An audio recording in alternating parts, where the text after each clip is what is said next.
우리가 주일마다 성막에 대해서 살펴보고 있는데요. 성막은 하나님을 만나는 곳입니다.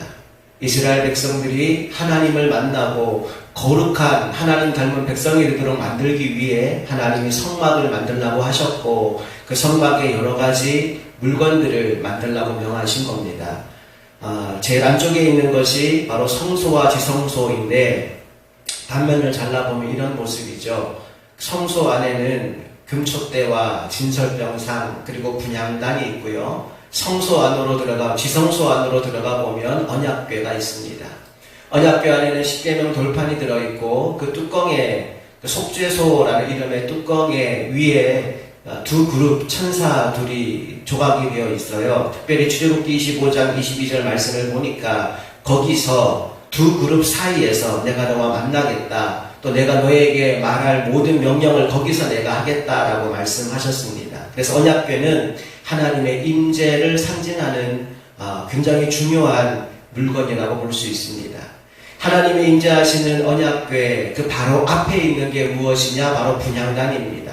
지성소와 성소를 가르는 휘장 바로 앞에 분향단이 놓여져 있고요. 그리고 그 뒤쪽으로 진설병상과 등잔대가 놓여져 있는데, 이 세 가지는 각각 말씀과 기도와 성령의 기름 부으심을 의미한다고 지난 시간에 설명해 드린 바가 있습니다. 바로 이 네 가지 물건이 성소와 지성소 안에 있고요. 오늘은 이 천막 밖으로 나와서 특별히 이 성막 안으로 들어가면, 문을 열고 들어가면 가장 먼저 만날 수 있는 번제단에 대해서 함께 살펴보려고 합니다.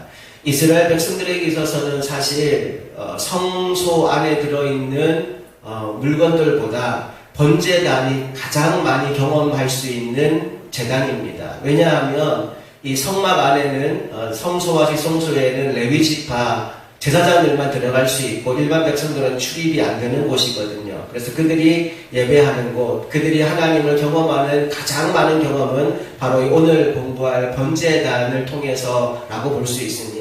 그래서 번제단을 살펴보는 것이 아주 중요한 의미가 있다는 생각이 드는데요. 오늘은 크게 세 가지 절차로 과정으로 번제단을 살펴볼 겁니다. 첫 번째는 오늘 본문을 통해서 번제단의 모양을 한번 살펴보고요. 두 번째는 그 번제단을 만든 이유는 거기에서 하나님께 번제 드리기 위함이죠. 번제를 드리는 과정, 번제의 절차를 그 다음으로 살펴보고, 마지막 세 번째로 이 번제단이 우리에게 주는 오늘의 의미, 그것이 도대체 우리에게 어떤 의미가 있는지를 살펴보는 것으로 말씀을 좀 이어가려고 합니다.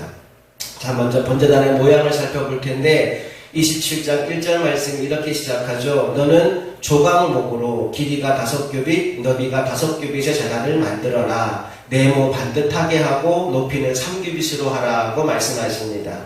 한 규빗이 팔꿈치에서 이 손가락 끝까지 약 50cm 정도로 잡는데, 그렇게 잡는다면 가로 길이가 한 2.5m, 세로 길이도 2.5m, 높이는 한 1.5m 정도 되는 그런 정사각형 모양의 상자, 박스를 만들라는 것을 확인할 수 있습니다.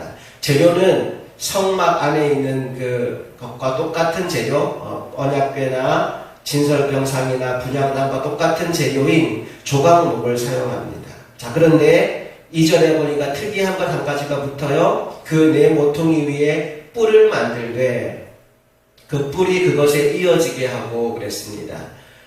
우리가 뿔을 앞에서 만나본 적이 있죠. 분향단에 뿔이 있습니다. 뿔은 권세, 능력, 권위를 상징하는 것인데, 바로 이 단이라는 이름이 붙은 거에는 항상 뿔이 붙어요. 분향단, 번제단, 뿔이 붙습니다. 그리고 그 제단을 못으로 싸라는 말씀으로 이어집니다. 성소 안에 있는 모든 물건들은 금으로 쌌어요. 그런데 여기 번제단은 놋으로 싸라고 합니다. 아마도 불을 피워야 되기 때문에 불을 견딜 수 있는 놋을 재료로 싸라고 하지 않았는가 생각이 들어요. 그림을 보시면 여기 위에 있는 게 뿔이고요. 3절로 넘어가 볼게요. 재를 담는 통과, 부삽과 대야와 고기 갈고리와 불 옮기는 그릇을 만들되 제단의 그릇을 다 놋으로 만들지며 라고 했습니다. 이것들은 이제 번제에 쓰는 보충 기구들, 부속 기구들이라고 볼 수 있지요. 난 불을 떼서 번제를 올려드리니까 당연히 재가 나오겠지요. 그래서 재를 담는 통, 재를 담는 부삽이 필요하고요. 대야는 어떤 용도일까요? 짐승을 잡아서 피를 받는 용도로 대야가 필요합니다. 그리고 고기를 올리고 내려야 되니까 고기 갈고리, 불 옮기는 그릇, 이런 것들을 다 못으로 만들라고 명합니다. 그리고 또 하나 더 만드는 게 있어요. 4절 읽어봅니다. 제단을 위하여 놋으로 그물을 만들고 그 위 네 모퉁이에 놋고리 넷을 만들고. 여러분, 여기 그물이라는 말을 듣는 순간 바다에서 물고기 잡는 그런 그물을 떠올리시면 안 돼요. 뭐와 더 가깝냐 하면 석쇠와 더 가깝습니다. 그물 모양으로 촘촘하게 만들어진 석쇠입니다. 여기 위에 짐승을 각을 뜬 고기를 올려놓고 불을 피우기 위해서 만드는 것, 그걸 그물이라고 불러요. 이 그물에 고리 4개가 달리고 거기에 이제 채를 끼울 수 있는 그런 모양으로 그물을 만들라는 말씀이 이어집니다. 5절 볼게요. 그물은 제단 주위 가장자리 아래 곧 제단 절반에 오르게 할지며. 왜 제단을 꽉 채우자고 절반까지만 오르느냐? 밑에 나무를 넣고 불을 피워서 이제 살라야 되기 때문에 그 공간을 만드는 겁니다. 절반에 오르게 할지며. 6절 또 그 제단을 위하여 채를 만들되, 채를 만들라는 말씀이 나오죠. 조각목으로 만들고 놋으로 쌀지며 제단 양쪽 고리에 그 채를 꿰어 제단을 매게 할지며. 채를 끼우는 이유는 어깨에 메고 운반하기 위함입니다. 마지막 8절 제단은 널반으로 속이 비게 만들되, 보니까 속이 텅 비어 있죠. 그리고 2개를 결합했다 분리했다는 방법으로 만든 겁니다. 산에서 내게 보인 그대로 그들이 만들게 하라 라는 말씀으로 오늘 본문이 끝이 나요. 대충 어떤 모양으로 만드는지는 이제 감이 잡히시오. 이렇게 만들어진 번제단 위에서 해야 되는 일이 있습니다. 바로 제사하는 거예요. 제사의 과정과 절차는 레위기 1장에 아주 자세하게 나와 있는데 3절부터 9절까지 말씀을 보면 번제의 순서가 나옵니다. 제가 간단하게 요약해 드릴게요. 가장 먼저 할 일은 번제를 올려드릴 짐승을 끌고 오는 겁니다. 그리고 끌고 온 짐승의 머리에 안수하고요. 안수한 뒤에 짐승을 죽이고 대야에다가, 아까 그 대야가 있었죠. 피를 담습니다. 그리고 그 피를 가져다가 제단 사방에 뿌리고요. 그 후에 짐승 가죽을 벗기고 각을 뜹니다. 그리고 나서 뭐 할까요? 각든 고기를 제단 위에 올려놓고 이제 남아있는 사체, 내장, 정강이 다 물로 씻습니다. 그것까지 전부 다 올려놓은 후에 이제 불을 피워서 번제를 드리게 되어 있습니다. 이런 순서로 번제가 드려지는데 중요한 건 담당자가 누구냐라는 겁니다. 자, 번제로 드릴 짐승을 끌고 오는 사람은 제사장일까요? 예배하는 예배자일까요? 예배 담당자가 끌고 오겠죠. 예배할 사람이 끌고 옵니다. 제가 편의상 예배자는 제사장은 제라고 할 테니까 한번 맞춰보세요. 자, 이제 예배자가 번제로 드릴 짐승을 끌고 왔어요. 그러면 짐승의 머리에 안수하는 건 누가 할까요? 예배자, 제사장, 예배자가 합니다. 이걸 교회에서 안수하는 분이 흔히 목사님이니까 제사장이 안수한다고 생각하시는 분들이 있어요. 그런데 중요한 게 뭐냐 하면 이 짐승의 머리에 안수하는 의미가 나의 죄를 그 짐승에게 뒤집어 씌우는 의미가 있거든요. 그래서 죄인인 예배자가 안수함으로 자신의 죄를 그 짐승에게 전가시키는 의미로 안수하는 겁니다. 자, 그러면 그 짐승을 죽이는 것, 도살하는 것, 도축하는 것, 그리고 대야에 피를 담는 것, 그거 누가 하는 걸까요? 이것도 예배자가 합니다. 짐승을 죽이고 피를 담는 것도 예배자가 해요. 그러면 대야에 담긴 피를 가져다가 사방에 뿌리는 건 누가 할까요? 이걸 제사장이 합니다. 피를 다 담아주면 제단 사방에 제사장이 그것을 뿌립니다. 자, 그 다음에 짐승의 가죽을 벗기고 각을 뜬다고 했죠. 누가 할까요? 예배자, 제사장? 이거 예배자가 합니다. 힘들고 어려운 거 다 누구 하는 것 같아요? 예배자가 합니다. 다 각을 떴어요. 그 다음에 각된 고기를 제단 위에 올리는 건 누가 할까요? 제사장이 합니다. 그 다음 사체 내장과 정강이 물로 세척하는 거 쉬워요? 어려워요? 좀 어려워 보이죠? 누가 할 것 같아요? 예배자가 하는 겁니다. 다 씻고 온 거 올려놓고 불 사르는 거, 불 피우는 거 누가 해요? 제사장이 합니다. 어쩌면 예배자가 훨씬 더 수고와 노력을 많이 하는 것 같아요. 제사장이 별거 안 하는 것 같이 느껴지기도 해요. 근데 여기서 우리가 포인트 하나를 잡아야 되는 게 뭐냐 하면, 여러분이 이 예배에 있어서 굉장히 중요한 역할을 하는 예배자라는 사실을 잊지 말았으면 좋겠어요. 많은 성도들이 예배의 구경꾼이 됩니다. 그냥 와서 자기만 채우고 앉아있다 가면 예배 드린 걸로 착각하는 분들이 계셔요. 아니요, 여러분은 구경꾼이 아니라 예배자가 되어야 합니다. 로마서 12장 1절 말씀에 이런 말씀이 나와요. 그러므로 형제들아, 내가 하나님의 모든 자비하심으로 너희를 권하노니 너희 몸을 하나님이 기뻐하시는 거룩한 산 제물로 드리라. 이는 너희가 드릴 영적 예배니라 라고 말씀했습니다. 지금은 우리가 짐승을 잡아 바치는 제사를 드릴 필요는 없지만 우리에게 이런 말씀을 하셔요. 너희 몸이 하나님께 드려질 산 제물이다. 하나님이 기뻐 받으실 만한 산 제물로 준비된 영적 예배자, 그게 저와 여러분 모두가 될 수 있기를 간절히 소망합니다. 자, 이제 마지막으로 살펴볼 건, 이렇게 번제단에서 올려드리는 제사가 과연 어떤 의미가 있을까, 그 제사의 본질이 무엇일까를 좀 살펴보기 원합니다. 우리가 아까 제사의 절차를 살펴보았지만 정말 번제라고 하는 이 제사는요, 어찌 보면 굉장히 번거로운 제사입니다. 짐승 끌고 와야죠, 안수해야죠, 잡아야죠, 피 빼야죠, 피 뿌려야죠, 각 떠야죠, 가죽 벗겨야죠, 씻어야죠, 불 태워야죠. 얼마나 복잡하고 번거로운 과정을 거치는지 몰라요. 이 말을 실제로 말라기에 보니까 이스라엘 백성들이 그대로 했어요. 그들이 뭐라고 말해요? 이 일이 얼마나 번거로운 거, 이 일이 얼마나 귀찮고 힘든 거라고 얘기하면서 정말 대충대충 번제를 올려드리는 이야기들이 말라기에 등장합니다. 이걸 보면서 어떤 생각이 들었느냐 하면, 이 사람들이 뭘 모르고 있다는 생각이 들었어요. 뭘 모를까요? 번제가 누구를 위한 것인지를 몰라요.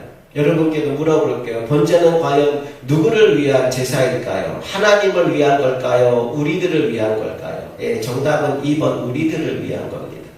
하나님 편에서 한번 생각해 보세요. 우리가 소를 잡아 바치고 양을 잡아 드리고 염소를 잡아 드린다고 하나님께 무슨 유익이 있겠습니까? 이사야 1장 11절 말씀에 보니까 하나님이 이렇게 말씀하십니다. 여호와께서 말씀하시되 너희의 무수한 재물이 내게 무엇이 유익하뇨? 나는 수장의 번제와 살찐 짐승의 기름에 배불렀고 나는 수송아진 어린 양이나 수점소의 피를 기뻐하지 아니하노라 라고 말씀하십니다. 너희의 무수한 재물 내게 아무런 유익이 없다. 그러면 바꿔 말하면 이 번제는 누구를 위한 것이다? 너희를 위한 것이다 라고 말씀하는 거예요. 자, 그런데 번제가 우리를 위한 거라면 좀 편하게 해주시지. 왜 이렇게 복잡하고 번거로운 절차를 거치면서 제사를 드리라고 명하신 걸까요? 여기에는 우리를 디자인하고 싶은 하나님의 의도가, 하나님의 목적이 사실 담겨 있다고 볼 수 있어요. 출애굽기 19장 6절에 보면 하나님이 이스라엘 백성을 어떻게 만들고 싶은지, 하나님의 목표 지향점이 어디인지를 밝히 말씀하시는데, 제가 말씀 읽어드릴게요. 너희는 내게 대하여 제사장 나라가 되며 거룩한 백성이 되리라. 너는 이 말을 이스라엘 자손에게 전할지어다. 430년간 애굽에서 종살이하는 이스라엘 백성을 출애굽시키신 이유, 그들을 광야로 데려오신 이유, 그들을 번제를 명하신 이유, 그 모든 것들의 목적이 뭐냐? 첫째, 이방 나라에 대한 제사장 나라로 삼기 위해서입니다. 그들을 통해 하나님이 어떤 분인지를 보여주기 위해서입니다. 그 모든 열방의 이방 민족들을 하나님께로 이끌어오는 하나님의 축복과 구원의 통로로 쓰시기 위함입니다. 그것을 위해 그들이 준비되어야 될 게 거룩함입니다. 그래서 거룩한 백성, 제사장 나라가 되기 위해서 너희를 이끌고 온 것이다 라고 말씀하시죠. 이것을 이루기 위한 하나님의 1차 작업이 바로 하늘 모형 그대로 이 땅에 성막을 만드는 겁니다. 그리고 성막에서 모든 백성이 하나님을 예배하기 위한 오늘 번제단을 만드는 것입니다. 거룩한 백성을 만들기 위한 수단이죠. 두 번째 작업은 뭘까요? 그렇게 만들어진 제단 위에서 제사를 드림으로 그 백성이 거룩해지는 것, 그게 하나님의 목적과 의도예요. 그래서 레위기 말씀을 읽어보면 온갖 복잡하고 정말 다양한 이름의 제사 제도가 나오는데 핵심 단어가 뭐냐? 바로 거룩입니다. 레위기의 27장밖에 안 되는 짧은 성경인데 거룩이라는 단어가 포함된 구절이 50개가 넘어요. 그만큼 레위기에서 거룩함을 강조하고 있다는 얘기죠. 몇 구절만 읽어볼게요. 레위기 11장 44절. 나는 여호와 너희 하나님이라. 내가 거룩하니 너희도 몸을 구별하여 거룩하게 하고 땅에 기는 길짐승으로 말미암아 스스로 더럽히지 말라. 45절. 나는 너희의 하나님이 되려고 너희를 애굽 땅에서 인도하여 낸 여호와라. 내가 거룩하니 너희도 거룩할지어다. 레위기 19장 2절. 너는 이스라엘 자손의 온 회중에게 말하 이르라. 너희는 거룩하라. 이는 나 여호와 너희 하나님이 거룩함이니라. 20장 7절. 너희는 스스로 깨끗하게 하여 거룩할지어다. 나는 너희 하나님 여호와이니라. 20장 8절. 너희는 내 규례를 지켜 행하라. 나는 너희를 거룩하게 하는 여호와이니라. 20장 26절. 너희는 나에게 거룩할지어다. 이는 나 여호와가 거룩하고 내가 또 너희를 나의 소유로 삼으려고 너희를 만민 중에서 구별하였음이니라. 22장 32절. 너희는 내 성물을 속되게 하지 말라. 나는 이스라엘 성 중에서 거룩하게 함을 받을 것이니라. 나는 너희를 거룩하게 하는 여호와요 너희의 하나님이 되려고 너희를 애굽 땅에서 인도하여 낸 자니 나는 여호와이니라. 왜 그렇게 복잡한 제사 제도를 그들에게 명하셨느냐? 그들을 거룩한 백성이 되게 만들려고, 하나님 닮은 존재로 만들려고 이런 제사 제도를 명하셨다는 겁니다. 결국 하나님이 원하셨던 건 이거예요. 그들이 제사를 통해, 예배를 통해 하나님 닮은 거룩한 백성이 되어 세상을 변화시키는 통로가 되도록 만드는 것, 그게 하나님이 제사를 명하신 이유요 목적이었던 겁니다. 그런데 시간이 지나면서 그 본질, 그 알맹이는 빠져버리고 형식만, 껍데기만 남게 된 거지요. 이것이 하나님의 마음을 얼마나 안타깝게 했는지 모릅니다. 호세아 6장 6절 말씀 보세요. 하나님 뭐라고 말씀하십니까? 나는 인연을 원하고 제사를 원하지 아니하며 번제보다 하나님을 아는 것을 원하노라 라고 말씀해요. 그렇게 열심히 출애굽기 레위기에서 제사 제도를 설명하고 너희는 내게 번제하라 말씀하신 하나님이 나는 제사를 원하지 않는다, 번제 드리는 거나 원하지 않는다 라고 말씀하고 있지 않습니까? 이사야서 1장 12절에는 뭐라고 말합니까? 너희가 내 앞에 보이러 오니 이것을 누가 너희에게 요구하였느냐? 그 다음에 뭐라고 말해요? 내 마당만 밟을 뿐이니라. 하나님과의 만남은 이루어지지 않는 마당만 밟는 예배가 드려지고 있다는 겁니다. 13절에 이것을 어떤 예배라고 불러요? 헛된 제물을 드리는 헛된 예배라고 부릅니다. 내가 이런 예배를 견딜 수가 없다. 이런 모임을 내가 견디지를 못하겠다라고까지 말씀하시고, 심지어 말라기 1장 10절에는 뭐라고까지 말씀하시느냐? 너희가 내 제단 위에 헛되이 불사르지 못하게 하기 위하여 너희 중에 성전문을 닫을 자가 있었으면 좋겠다. 아예 문을 폐쇄해서 아무도 예배하지 못하게 하면 좋겠다라는 말씀까지 하고 계십니다. 여러분, 하나님이 원하시는 게 제사가 안 드려지는 걸까요? 하나님이 원하시는 게 교회 문을 닫는 걸까요? 아니요. 하나님이 진짜 원하시는 것은 우리의 예배의 회복이요, 본질의 회복입니다. 형식적으로 주의 지키는 이런 사람을 보고 싶어 하는 게 아니고요. 습관적으로 의무감으로 자리 채워주는 사람을 보고 싶어 하는 게 아니고요. 하나님을 진짜 예배하는 사람을 하나님이 보고 싶다는 겁니다. 아까 봤던 호세아 6장 6절에 보면 하나님이 세상을 원하지 않는다라는 말씀을 하는 게 아니라 하나님이 진짜 원하는 게 있다라는 말씀도 하시죠. 하나님 뭘 원하신다고 하나요? 첫째, 나는 인애를 원하고, 인애는 다른 말로 바꾸면 하나님을 사랑하는 것이라고 바꿀 수 있어요. 또 다음에 뭘 원한대요? 하나님을 아는 것을 원하노라. 하나님이 진짜 원하는 건 하나님 사랑하는 거예요. 그 사랑 때문에 하나님을 더 알기를 원하는 거예요. 이걸 하나님이 번제보다 제사보다 더 보고 싶다는 거예요. 결국 하나님이 찾으시는 예배자의 모습은 바로 이런 모습이에요. 하나님을 너무나 사랑하고 하나님을 더 알기 원해서 갈급함과 목마름으로 주님을 찾아 나오는 사람을 하나님이 오늘도 보고 싶어 한다는 겁니다. 요한복음 4장 23절 같이 읽어볼게요. 아버지께 참되게 예배하는 자들은 영과 진리로 예배할 때가 오나니 곧 이때라. 아버지께서는 자기에게 이렇게 예배하는 자들을 찾으시니라. 구약시대 말미에서 이사야서, 말라기서, 예레미야서에서 나 너희를 예배 받기 싫어. 내가 견딜 수가 없어. 성전문을 좀 닫아라 제발 말씀하신 그 하나님이 요한복음에서 예수님의 입술을 통해서 이렇게 말씀하십니다. 나는 오늘도 예배하는 자를 찾고 있어. 나는 오늘도 예배하는 자를 찾고 있어. 영과 진리로 참되게 예배하는 자를 나는 오늘도 찾고 있어 라고 말씀합니다.